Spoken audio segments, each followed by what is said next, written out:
ஸ்ரீமதே ராமானுஜாய நமः. ஸ்ரீ பாலதன்வி குரவே நமः. ஸ்ரீமத் வரவரமுனையே நமः. யஸ்ய பிரசாதகலயா பதிரஸ்ருணோதி பங்குப்ரதாவதி ஜவேன ச வக்திமூகः அந்தப்ரபஷ்யதி சுதம் லபதே ச வந்தியா தம் தேவமேவ வரதம் சரணம் கதோஸ்மி. இந்த ஸ்லோகமானது சுவாமி ஆளவந்தாராலே தேவப்பெருமாள் விஷயமாக அருளி செய்யப்பட்டது. காஞ்சி தேவப்பெருமாள் இடத்திலே இளையாழ்வார் என்று பிற்காலத்தில் சுவாமி எம்பெருமானாரானவர் நம்முடைய தர்சன ஸ்தாபகராக நம் சம்பிரதாயத்துக்கே தலைவராக வந்து சேர வேணும் என்பதற்காக தேவப்பெருமாள் திருவடிகளிலே சரணம் புக்கார் என்று தெரிவிக்கக்கூடிய ஆச்சரியமான ஸ்லோகம். அந்த தேவப்பெருமாளை சரணமாக பற்றி நம் ஸ்ரீவைஷ்ணவ சம்பிரதாயத்திற்கே எம்பெருமானாரையே வரமாக பெற்றார் சுவாமி ஆளவந்தார். அப்படி நம் சம்பிரதாயத்துக்கு சுவாமி எம்பெருமானாரை உபகரித்தருளின பெருமை, அப்படி உபகரிப்பதற்கு பாங்காக அவரை காத்து கொடுத்த பெருமை, இவையெல்லாம் காஞ்சி தேவப்பெருமாளையே சேரக்கூடியது. இணை தினம் மார்கழியினுடைய 2ஆம் திருநாள். இன்னைக்கும் தேவப்பெருமாளுக்கும் என்ன சம்பந்தம் அப்படின்னு பார்த்தோமே ஆனால், இப்பாசுரத்திலே இன்னைக்கு 2ஆம் தினமும் வையத்து வாழ்வீர்கள் பாசுரத்திலே இறுதியாக ஆண்டாள் என்ன அருளி செய்திருக்கிறாள்? ஒய்யுமாரெண்ணி உகந்து, ஒய்யுமாரெண்ணி உகந்து. இதில் நோன்புக்கு இந்த பாவை நோன்புன்னு ஆண்டாள் தன்னையே ஒரு கோபிகையாக பாவித்து கொண்டு கண்ணனை அடைய வேணும், அவனிடத்திலிருந்து கைங்கரிய பிரார்த்தனை பண்ணி பெற வேணும் அப்படிங்கிறதுக்காக தன்னுடைய தோழிமார்களை எல்லாம் கூட்டிண்டு இப்படி இந்த நோன்புன்னு நோக்கிறாளே, அதற்கு அனுகுணமான விஷயங்களை எல்லாம் அருளி செய்கிறாள். நெய்யுண்ணோம், பாலுண்ணோம், நாட்காலே நீராடி இத்தியாதி விஷயங்கள்லாம் சொல்லி கடைசியில் ஒய்யுமாறெண்ணி உகந்து நாம் உய்வதற்கு வழியாதுங்கிறதை சிந்திக்க வேணும். இதை நம்ம அனுதினமும் பண்ணணும். பிராமே முகூர்த்தே சோத்தாய சிந்தையேத் ஆத்மனோஹிதம் அப்படின்னு ஒரு பிரமாணம் உண்டு. இப்போ பிராம முகூர்த்தத்தில் கார்த்தால 3:30-4 மணிக்கு எழுந்து என்ன பண்ண போகிறோம்? எதுக்காக 6:30 மணிக்கு எழுந்துக்கணும்னு பெரியவர்கள் சொன்னார்கள். அந்த சமயத்தில் எழுந்து நமக்கு ஆத்மஹிதம் எது, ஆத்ம ஸ்ரேயஸுக்கு எது வழிவகுக்கும் அதை சிந்திச்சு அதில் ஈடுபடணும் அப்படிங்கிறதுக்காக. இப்படி இந்த ஆண்டாளும் ஒய்யுமாரெண்ணி அப்படின்னு சொன்னதுனாலே நேற்றைய தினமே பார்த்தா போலே இந்த திருப்பாவம் முழுவதுமே சரமபர்வ நிஷ்டையாக இருக்கக்கூடிய ஆண்டாள் ஆச்சாரியின் விஷயமாகவே நமக்கு சுவாபதேசமாக காண்பித்து கொடுக்கிறாள் என்று பார்த்தோம் அல்லவா? இந்த ஆண்டாள் தானும் பெரும்போதூர் மாமுனியான எம்பெருமானார்க்கு பின்னானவளாச்சே. அதனாலே பல பாசுரங்களிலே எம்பெருமானாருடைய வைபவத்தையே சூச்சனமாக காண்பித்தருளுகிறாள் என்று நாம் அனுபவிக்கிறோம். அதில் இந்த ஒய்யுமாரெண்ணி அப்படிங்கிறதுனாலே ஒய்யும் 6 எண்ணி, 6னா வழின்னு ஒரு அர்த்தம், மற்றொன்று எண்ணிக்கை. இது எல்லாருக்கும் தெரிஞ்சது 6ங்கிற எண்ணிக்கை. இப்போ இந்த 6ங்கிற எண்ணிக்கை எதை குறிக்கிறது என்னால், சுவாமி எம்பெருமானாருக்காக தேவப்பெருமாள் திருக்கச்சி நம்பிகள் மூலமாக அருளி செய்த 6 வார்த்தைகளை இவ்விடத்திலே ஆண்டாள் சூச்சனமாக காண்பிக்கிறாள் என்று இதனாலே காஞ்சி சுவாமி ஆச்சரியமாக அருளி செய்கிறார். அப்போ அந்த உய்யும் 6 எண்ணி, அந்த உய்யும் 6 வார்த்தைகளைத்தான் இணை தினம் நாம் சிந்திக்க போகிறோம். இந்த 6 வார்த்தைகள் தான் என்ன? தேவப்பெருமாள் ஏதோ எம்பெருமானார் கேட்டார், திருக்கச்சி நம்பி மூலமாக சொன்னேன் அப்படிங்கிறதுக்காக ஏற்பட்டது கிடையாது. இந்த 6 வார்த்தைகள் இதனுள்ளேதான் நம்முடைய சம்பிரதாய சாரார்த்தங்கள் அனைத்தும் பொதிந்து கிடக்கின்றன. அவ்வளவு ஆச்சரியமான வார்த்தைகள். எம்பெருமானார் என்னமோ சந்தேகம் கேட்டார், தேவப்பெருமாள் என்னமோ சொன்னார்னு நினைக்கக்கூடாது. எம்பெருமானாருக்கு என்னென்ன சந்தேகங்கள் இருந்தது. எம்பெருமானார் இளையாழ்வாராக பூர்வாசிரமத்தில் எழுதியிருக்கார். யாதவ பிரகாஷரிடத்திலே சாஸ்திராபியாசங்கள் எல்லாம் பண்ணிட்டு இருந்தார். இந்த உலகத்தில் தெய்வங்கள் பல இருக்குன்னு சொல்கிறார்கள், தெய்வமே கிடையாதுன்னு சொல்கிறார்கள். இப்படிப்பட்ட விசாரங்கள்லாம் ஏற்படுறது. எங்கள் வாத்தியார் யாதவ பிரகாஷரோ எல்லா உலகமே பொய், எம்பெருமான் பிரம்மம் ஒன்றுதான், உண்மை அப்படிங்கிறார். அந்த உண்மையான பிரம்மத்தை அடைவது எப்படி? ஒரு காலம் அந்த பிரம்மத்தை அடையணும்னா கடைசி வரைக்கும் அந்த பிரம்மத்தை சிந்திச்சுட்டே இருக்கணுமே. கடைசி காலத்தில் அந்த சிந்தை இல்லாத போயிடுத்துனால் என்ன பண்றது? அப்படியே அந்த பிரம்மத்தை சிந்தித்து கொண்டு இந்த சரீரத்தை விட்டுட்டாலும் நமக்கு மோட்சம் உண்டுங்கிறதுக்கு என்ன நிச்சயம்? இதெல்லாம் நமக்கு தீர்த்து வைக்க போறவர் யார்? இப்படி பல சந்தேகங்கள் எம்பெருமானாருக்கு ஏற்பட்டது. நம்ம சம்பிரதாயம் எதையுமே கண்மூடித்தனமா ஃபாலோ பண்றதுக்கு சொல்லித்தரவே இல்லை. பாருங்க, ஜெகதாச்சாரியன் எம்பெருமானார். நம்ம எந்த ஆச்சாரியன் திருவடியை போய் பிடிச்சாலும் எம்பெருமானார் திருவடிகளே சரணம் என்றுன்னு உபதேசம் பண்றார்களே. அப்படிப்பட்ட எம்பெருமானார் அவருக்கே இத்தனை சந்தேகங்கள் ஏற்பட்டு இந்த எம்பெருமானார் அவரை தேவப்பெருமாள் அது எல்லாத்தையும் தீர்த்து வைக்கிறார். எம்பெருமானே இந்த சம்பிரதாயத்துக்கு பிரதமாச்சாரியன்னு தெரிகிறது. அவருடைய அந்த 6 வார்த்தைகளை சுவாமி எம்பெருமானார் தம்முடைய கிரந்தங்கள் மூலமாக விஷதீகரணம் பண்ணி அருளினார். என்ன 6 வார்த்தைகள்?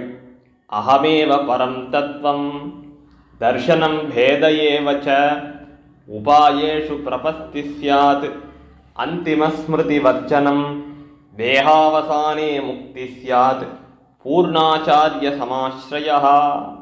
இப்படி 6 வார்த்தைகள். அகமேவ பரம் தத்துவம், ஸ்ரீமன் நாராயணனாகிற நாமே பரம்பொருள் அப்படின்னு முதல் வார்த்தையில காண்பிச்சிருக்கார் தேவப்பெருமான். ஏன் மற்ற தேவதைகள் இருக்கக்கூடாதா அப்படின்னு கேட்டால், எது வேதாந்தங்களுடைய சம்மதியோடு கூடினதாக இருக்கோ அதைத்தானே சொல்லணும். ஏன்னா வேதாந்தங்கள்லாம் என்ன சொல்றது? எது ஜெகத்காரண வஸ்துவோ அதுதான் பரதத்துவம், அதுதான் உபாசிக்க வேண்டியது அப்படின்னு சொல்றது. இப்ப ஜெகத்காரண வஸ்து எதுன்னு தெரிவிக்கும் போது அதுலேயும் கொஞ்சம் கேட்வே எல்லாம் நம்ம தாண்டி தாண்டி தாண்டி கடைசியா போய் தான் நாராயணன்னு தெரிஞ்சுக்கிறோம். ஏன்னா பல இடங்கள்ல சத்துன்னு சொல்லியிருக்கு, பல இடங்களிலே ஆத்மான்னு சொல்லியிருக்கு, பல இடங்கள்ல பிரம்மம்னு சொல்லியிருக்கு. இப்படிப்பட்ட சப்தங்கள் இதுக்கெல்லாம் என்ன அர்த்தம்? சத்துன்னா உண்மையில இருக்கக்கூடியது. இப்ப ஜெகத்காரண வஸ்துன்னு ஒண்ணு இருக்கு, அது பிரம்மம், அது பெரியதாக இருக்கு, அது ஆத்மா ஞானஸ்வரூபத்தோடு கூடினதா இருக்கு. இப்ப இதெல்லாம் நாராயணன் தான் குறிக்கும் அப்படிங்கிறது என்ன நிச்சயம் அப்படின்னு பார்த்தால், மகோபனிஷத்துங்கிற ஒரு உபனிஷத் வாக்கியம், ஏகோஹவை நாராயண ஆசீத் ந பிரம்மா நேஷானஹா அப்படின்னு இந்த படைப்பு காலம், இந்த உலகத்தில் இருக்கக்கூடிய சிருஷ்டி அது பண்ணப்படுகிற காலத்திலே நாராயணன் ஒருத்தந்தான் இருந்தான், சிவனும் இல்லை, பிரம்மாவும் இல்லை, மத்தாரும் இல்லை. தானே ஆழ்வாரும் தமிழ்ல சாதிச்சார். ஒன்னும் தேவும் உலகும் உயிரும் மத்தும் யாதும் இல்லாவன்னு நான்முகன் தன்னோடு தேவருலகோடு உயிர் படைத்தான். யாதும் இல்லாவன்னார். இப்ப எதுவுமே இல்லாத காலத்துல நாராயணன் தான் இருந்தான். இது ஆழ்வாரும் ஏதோ தாமாக சொல்லல, உபனிஷத்து சொல்லி இருக்கிறத நமக்கு தமிழ் படுத்தி கொடுத்திருக்க. இப்படி இதனால நாராயணனாகிற நாமே பரம்பொருள் அப்படின்னு தேவபெருமாள் காண்பிக்கிறார். அடுத்து தர்சனம் பேதயேவச்ச, தர்சனம் பேதயேவச்ச இது விசிஷ்டாத்வைத சித்தாந்தத்துக்கு அந்தரங்கமான வார்த்தை. ஏன்னா உபனிஷத்துக்கள்ல பல இடங்கள்லே அபேத ஸ்ருதின்னு காட்டப்பட்டது. வேதமே பேத ஸ்ருதி, அபேத ஸ்ருதி அப்படின்னு 2 விஷயங்களை காட்டுறார்கள் நம்முடைய பெரியோர்கள். இப்ப அபேத ஸ்ருதிங்கிறது எதை சொல்லும்? சர்வம் கல்விதம் பிரம்ம அப்படின்னு ஒரு வாக்கியம் இருக்கு. பிரம்மம் ஒண்ணுதான் இருக்கு, மற்ற எந்த பொருளுமே இல்லை அப்படின்னு சொல்லும்படியான வார்த்தை அது. அப்ப பிரம்மம் மட்டும்தான் உண்மையா? மற்ற எல்லா பொருள்களும் பொய்யா? நான் கண்ணால பார்க்கறதெல்லாம் பொய்யா அப்படிங்கிற கேள்வி எடுத்து எழுகிறதோ இல்லையோ. இதை எடுத்துட்டார் ஆதிசங்கரர். இப்போ இந்த அபேத ஸ்ருதியெல்லாம் எடுத்துண்டு உலகமே பொய், பிரம்மம் ஒன்றுதான் உண்மைன்னு சொன்னார். ஆனா சுவாமி எம்பெருமானார் இந்த உண்மையிலே ஒரு தத்துவம் தான் இருக்கு, சித்தோ அச்சித்தோ இதெல்லாம் கிடையாது, தத்துவத்திரயம்ங்கிறது கிடையாதுன்னு இவாள்லாம் சொல்றாளே, இது தவறுன்னு காண்பிச்சார். அப்ப எம்பெருமானார் இந்த வார்த்தையை தவறுன்னு காண்பிக்கிறதுக்கு காரணம் என்ன? தேவப்பெருமாள் சொல்லியிருக்காரு தர்சனம் பேதயேவச்ச. என்ன பேதம் அப்படின்னா, இந்த சித்து அச்சித்து ஈஸ்வரனுங்கிற 3 தத்துவங்கள் உள்ளனா, இந்த தத்துவங்கள் 3ம் வேறுபட்டவை. இதில் இந்த சித்தும் அச்சித்தும் ஈஸ்வரனாகிற எம்பெருமானாலே நியமிக்கப்படுபவை, அந்த எம்பெருமானுக்கு ஷரீரமாக அமைந்திருக்கிறவை. அப்போ இந்த எம்பெருமானுக்கு நாம் எல்லாரும் ஷரீரம், நம்ம எல்லாருக்கும் எம்பெருமான் ஆத்மா இதுக்கு தான் ஷரீராத்ம சம்பந்தம் அப்படின்னு பேர். இது ரொம்ப முக்கியமான விஷயம். எம்பெருமானுக்கும் நமக்கும் இருக்கக்கூடிய முக்கியமான உறவு முறையே இதுதானே. இப்போ இந்த சேத்தனா சேத்தனங்கள்லாம் எம்பெருமானுக்கு ஷரீரம்ங்கிறதாலே இந்த ஷரீரிங்கிற அந்த ஒற்றுமையை சொல்றதுக்காகத்தான் இந்த அபேத ஸ்ருதிகள் ஏற்பட்டனவே தவிர உண்மையா 3 தத்துவங்கள்லாம் கிடையாது, பிரம்மம் மட்டும்தான் உண்மை அப்படின்னு சொல்ல வந்தவை கிடையாதுன்னு சுவாமி எம்பெருமானார் காண்பிக்கிறார். அப்போ சம்சார தசையில இருந்தாலும் இல்ல மோட்சத்துக்கே போயிட்டாலும் கூட அந்த ஜீவ பரபேதம்ங்கிறது கண்டிப்பாக இருக்கிறது. அப்ப தத்வத்ரய சம்பிரதாயம் தான் நம்முடைய சம்பிரதாயம் அப்படின்னு காண்பித்தார் தேவப்பெருமான். அடுத்து உபாயேஷு பிரபத்தி சியாத். உபாயம், அந்த பிரம்மம்னு ஒண்ணு தெரிஞ்சுட்டோம். அந்த பிரம்மமானது அதனுடைய வஸ்துக்கள், அதனுடைய சொத்துக்கள் தான் நாம் சித்து அச்சித்து இவைகள்லாம்னு தெரிஞ்சுட்டோம். அந்த பிரம்மத்தை அடையறதுக்கு வழி யாது அப்படின்னு அடுத்த கேள்வி வருதோ இல்லையோ. இப்போ பகவத்கீதை முதலான சாஸ்திரங்கள்லாம் எம்பெருமான் பல உபாயங்களை கொடுத்தான். கர்மயோகம், ஞான யோகம், பக்தி யோகம், இப்படி பல உபாயங்களை கொடுத்தான். இதிலே நம் போல்வார் பிரபன்னர்களுக்கு ஏது உபாயம்னா பிரபத்தி. பிரபத்திங்கிறது என்ன? நான் போய் எம்பெருமான் திருவடிகளை பிடிச்சுக்கிறேன் இப்படி நினைக்கிறது பிரபத்தி கிடையாது. இப்படி எம்பெருமான் திருவடிகளை பிடிச்சுண்டால் நமக்கு உடனே எம்பெருமான் மோட்சத்தை கொடுத்துடுறான் அப்படிங்கிறது கிடையாது. இந்த பிரபத்திங்கிறது என்னன்னு கேட்டால், எம்பெருமான் அவனுடைய கிருஷியினாலே, அவனுடைய முயற்சியினாலே நாம் அவன் திருவடிகளை பத்துகிறோம், நம்முடைய இசைவை தெரிவிக்கிறோம். எம்பெருமானே நான் உன்னை வந்து சேர வேணும் அப்படின்னு அவன் திருவடிகளை பிடித்து கொடுக்கிறோம். அப்போ நாம் அவனை போய் சரணமாக பத்துறோம்னு சொன்னால் அதுக்கு காரணம் என்ன? அவன் செய்து வைத்திருக்கிற முயற்சிகள், சிருஷ்டி அவதாரம் முதலானவர்களாலே பண்ணியிருக்கிற முயற்சிகள். இப்போ அவன் திருவடிகளை போய் நாம் அப்படி பிடிச்சுக்கிறோம்னு சொன்னால் எம்பெருமானுடைய ஸ்வீகாரம், இவன் நம்ம வந்து சேரட்டும்னுங்கிற ஸ்வீகாரம், அதுதானே முக்கியம். அப்போ அந்த ஸ்வீகாரத்துக்காக காத்திருந்து அவன் திருவடிகளை பற்றுதல், அதுதான் உபாயேஷு பிரபத்தி. அப்ப மற்ற உபாயங்கள் கர்மஞான பக்தி யோகங்கள்லாம் நம்ம எடுத்துண்டு அனுஷ்டிக்கணும். அது ரொம்ப நாள் அனுஷ்டிக்கணும். எத்தனை நாள் கழிச்சு பலன் தரும் அப்படிங்கிறது தெரியாது.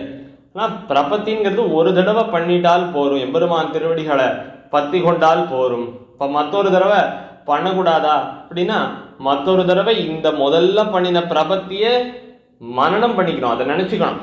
இப்போ எம்பெருமான் திருவடிகளை நாம் பத்தி இருக்கிறோம், இப்போ அந்த எம்பெருமான் நம்ம காத்தருள்வான்ங்கிற மகா விஸ்வாசம், அதுதானே முக்கியம். இந்த பிரபத்தி ஆகிற உபாயம்தான். வேறு எந்த உபாயமும் நமக்கு கை முதல் ஒன்றும் இல்லைன்னுங்கும் போது அவன் திருவடிகளே உபாயம்னு பத்துறது. பிரபத்திய உபாயம்னு எங்கேயுமே நம்முடைய ஆச்சாரியால் சொல்லவே இல்லை. எம்பெருமான் திருவடிகளே உபாயம்னு பத்துவதுதான் பிரபத்தி. அப்போ உபாயமும் அவ்வெம்பெருமானே ஆகிறான். உபேயாம்சமாக இருக்கிற எம்பெருமான் தானே உபாயமாகவும் ஆகிறான் அப்படின்னு அத்தை பிடிச்சுக்கிறதுக்கு பேர் தான் பிரபத்தி. அந்த பிரபத்தி தான் மிகச்சிறந்த உபாயம். அப்ப என் ஒருவனையே பத்து, மாமேகம் சரணம் விரஜன் நானோ கண்ணன், அப்படி என்னையே பத்துன்னு காண்பிக்கிறது. அடுத்து அந்திம ஸ்மிருதி வர்ஜனம். இப்படி எம்பெருமான் திருவடிகளை பத்தியாச்சு, அவனுடைய நினைவாகவே இருக்கு, அவனை எப்போதும் தியானம் பண்ணிட்டே இருக்கோம். ஒரு கால் இந்த சரீர வியோகம் அடையும் போது, இந்த உடலை விட்டு நாம் நீங்குகின்ற போது அந்த எம்பெருமானுடைய ஸ்மரணை இல்லாத எடுத்தினால் மடிவழி வந்து நீர்ப்புலல் சோர வாயிரட்டிய கஞ்சியும் மீண்டே கடைவழி வார கண்டமடைப்ப கண்ணுறக்கமதாவதன் முன்னம். இப்படி பெரியாழ்வார் அருளிச்சார். கடைசி காலத்துல என்னென்ன கஷ்டமெல்லாம் வரும் அப்படிங்கிறதையே ஒரு பதிகமா பெரியாழ்வார் திருமொழியில அருளி செய்திருக்கார். அப்படி இந்த கடைசி காலத்திலே எம்பெருமானுடைய நினைவில்லாது போனால் அதனால நமக்கு சத்கதி கிடைக்காதா, மோட்சம் கிடைக்காதா அப்படிங்கிற சந்தேகம் வருது. அதை தேவபெருமான் சொல்றார், அந்திம ஸ்மிருதி வர்ஜனம், அது அவசியம் இல்லைங்கிறார். அப்ப கடைசி காலத்துல நினைச்சுக்க வேண்டாமா, அப்படி நினைச்சுக்க கூடாதுன்னு சொல்றதாக சில பேர் சொல்லுவா. அது கிடையாது. ஒரு கால கடைசி காலத்துல நினைவில்லாது போயிடுத்துனாலும் கூட அது குறையில்லை. ஏன் குறையில்லை? வராக சரம ஸ்லோகத்துல சொன்னா போலேவும் மற்றும் பெரியாழ்வார் இவரே ஒரு பாசுரத்தில் அருளி செய்திருக்காரு. எய்ப்பெண்ணை வந்து நலியும் போது அங்கேதும் நான் உன்னை நினைக்க மாட்டேன், அப்போதைக்கிப்போதே சொல்லி வைத்தேன் அரங்கத்தரவணை பள்ளியானே. அப்போதைக்கு இப்போதே சொல்லி வைத்தேன். அப்போ நம்முடைய இந்த நினைவுகள் எல்லாம் நன்னா இருக்கிற போதே, மனோவாக்காயங்கள்லாம் நல்வழிப்பட்டு இருக்கிற போதே எபெருமான நன்னாக நினைத்து கொண்டிருக்க வேணும். அதனாலே அப்படி நினைச்சுட்டு இருக்கிறதுனாலே கடைசி காலத்துல நமக்கு நினைவில்லாது போயிட்டா கூட அன்னைக்கு ஒரு நாள் இவன் நம்மளை நன்னா நினைச்சுட்டானே அப்படின்னு அத்தை எபெருமான் நினைத்து நம்மளை கை கொள்ளுகிறானோ இல்லையோ. அப்ப அந்திம ஸ்மிருதி அவசியம் இல்லை. அதனால நமக்கு கடைசி காலத்துல இந்த சத்கதி கிடைக்கிறதுக்கு ஏதாவது தடங்கள் வருமானா வராது. அதனாலே இது கடைசி காலத்துல உனக்கு நினைவில்லைனாலும் கவலை இல்லைங்கிறார் தேவப்பெருமாள். அடுத்து தேகாவசானே முக்தி. இப்ப இந்த சரீரம் தொலைஞ்சவாறே மோட்சம் கிடைச்சிடுறது. என்ன சுவாமி, நான் என்னைக்கோ எம்பெருமான் திருவடிகளை சரணமா பத்திர எனக்கு மோட்சம் கொடுன்னு கேட்கிறேன். ஆனா எம்பெருமான் இந்த தேகம் முடிஞ்சக்கப்புறம் தான் நமக்கு மோட்சமே கொடுக்க போறாரா அப்படின்னு கேட்டா, இந்த செய்த பாவங்கள் புண்ணியங்கள் எல்லாம் பட்டு கழிந்தால்தான் நமக்கு மோட்சம் கிடைக்கும். இந்த கர்மங்களோ எத்தனை ஜென்மம் எடுத்து அனுபவிக்க முடியும் அப்படிங்கிறது நமக்கே தெரியல. அப்போ ஞானான் மோட்சம் அப்படின்னு நம்முடைய பெரியவர்கள் சொல்றார்கள். இப்போ வாயினால் பாடி மனத்தினால் சிந்திக்க போய பிழையும் புகுதிருவான் நின்னனவும் தீனில் தூசாகும்ங்கிறாளே ஆண்டாள். அப்படி எபெருமானுடைய அந்த திருநாமங்களை எல்லாம் வாயார பாட வேணும். அவனுடைய தியானம் அதுவே நமக்கு மோட்சத்தை கொடுத்துடுறது அப்படின்னு அந்த ஞானத்தால நமக்கு மோட்சம் கிடைக்கிறது. அதனாலே நமக்கு இந்த பாபங்கள்லாம் தொலையிறது அப்படின்னு வச்சுட்டோம்னா கூட மோட்சம் உடனே கிடைச்சிடுமே நமக்கு. ஆனா அப்படி கிடைக்க மாட்டேங்கிறது. ஏன்னா பாபங்களானவை இந்த கர்மங்கள்லேயே வச்சுக்கோங்க, சஞ்சிதம் பிராரப்தம்னு 2 வகையா இருக்கு. இப்ப இந்த சஞ்சித கர்மாக்கள் பிராரப்த கர்மாக்கள் அப்படின்னா என்ன? பிராரப்த கர்மாக்கள்னா நமக்கு பலன் கொடுக்க தொடங்கிட்ட கர்மங்கள். நம்ம ஏற்கனவே நிறைய பண்ணி சேர்த்து வச்சுட்டோம். அது எல்லாத்துக்கும் இப்ப ரிசல்ட் அனுபவிச்சுட்டு இருக்கோமோ இல்லையோ, அதெல்லாம் பிராரப்தங்கள். இல்ல அது இன்னும் ஆரம்பிக்கல அப்படின்னாக்கா அந்த சஞ்சித கர்மங்கள்னு பேர். இப்போ இந்த எம்பெருமானுடைய அருளாலே அவனை சரணமாக பத்திட்ட பிற்பாடு நமக்கு சஞ்சித கர்மங்கள்லாம் தொலைஞ்சு போயிடுறது. அப்போ அந்த பிராரப்த கர்மம் என்ன ஆயிடுறதுன்னா, இந்த தேகம் இருக்கு பாருங்க, இப்ப நாம் எடுத்திருக்கிற பிறவி, இந்த பிறவி கடைசி வரைக்கும் அது தொடர்ந்துட்டு தான் இருக்கு. அப்ப இந்த பிறவி கடைசியிலே அது வரைக்கும் முடிஞ்சு போயிடுறது. அதுக்கப்புறம் நமக்கு தேக சம்பந்தமே உண்டாகாதபடி எம்பெருமான் பண்ணி அருளுகிறான். எப்படி? மரணமானால் வைகுந்தம் கொடுக்கும் பிரான். அப்படி மரணமாக்கி வைகுந்தத்தை கொடுத்து இந்த தேகத்தினுடைய வியோகத்தும் போது நமக்கு கண்டிப்பாக மோட்சம் உண்டு அப்படின்னு எம்பெருமான் நமக்கு கொடுக்கிறான். அதான் தேகாவசானே முக்தி அப்படின்னு தெரியுது. ஏன்னா நம்மெல்லாம் திருப்த பிரபன்னர்கள். திருப்த பிரபன்னர்கள்னா இந்த தேகம் இருக்கிற வரைக்கும் நம்ம வாழ்ந்துக்கலாம், அதுக்கப்புறம் மோட்சத்துக்கு போயிட போறோமோ இல்லையோன்னு திருப்தியா வாழறவர்கள். ஆர்த்த பிரபன்னா சுவாமி நம்மாழ்வார போல்வார், எப்ப கிடைக்கும் எப்ப கிடைக்கும் எப்ப கிடைக்கும்னு பாதிச்சுட்டே இருக்கிறவர்கள்.